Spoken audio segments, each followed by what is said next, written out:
Hey guys, it's 3:05 in the morning. I got back a couple hours ago from a Renaissance fair. I've been trying to find a way to get the videos I recorded with my cell phone camera um, edited and combined together to be cohesive and interesting to watch. Because as it stands, they're all like little snippets, or they're ridiculously long and boring. And I really want to put something up. I just need to find a way to put it online, because Windows, the free thing that comes with Windows, won't edit it.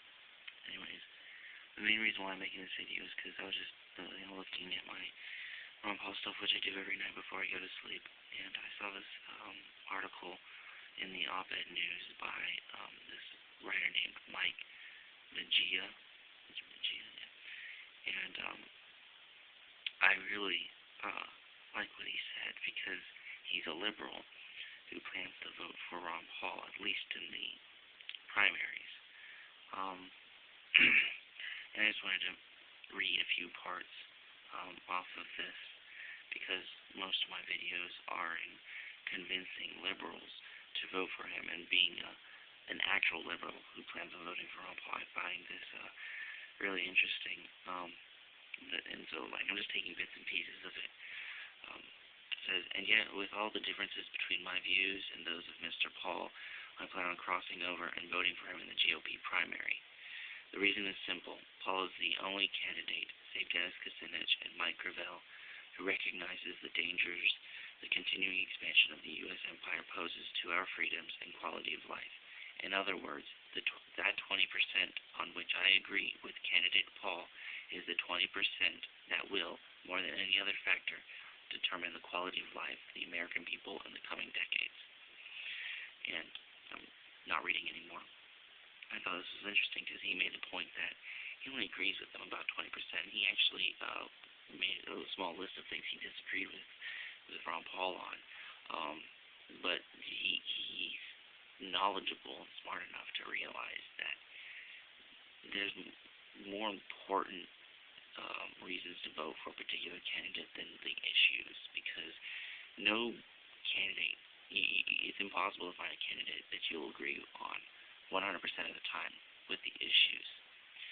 But finding a candidate with character is difficult, and sometimes impossible, because we're never presented with the opportunity, and we actually have three. Ron Paul's the only one that really has a chance of winning. But the things that he's done, not issue-based, but returning a part of his pension to the Treasury, not accepting any junkets, turning away lobbyists, voting down every single congressional pay raise, since he's been in Congress. That shows you what sort of person he is, regardless of whether or not you agree with him. One other part I wanted to read on here was was this thing about how liberals like to denounce him. I know there are some who strongly disagree with my support for Paul.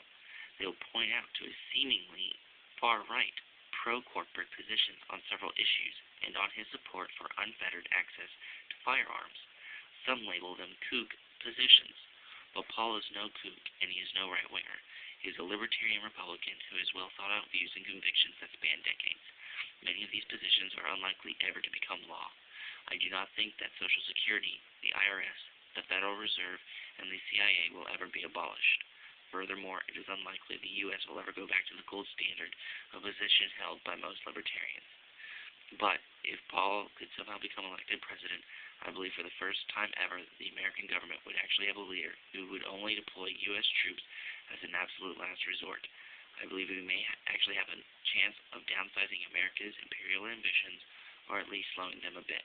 And even if Paul does not win, as experts predict he won't, every vote for his candidacy is a vote for a return to, as George W. Bush disingenuously put in 2000, a, quote, more humble foreign policy.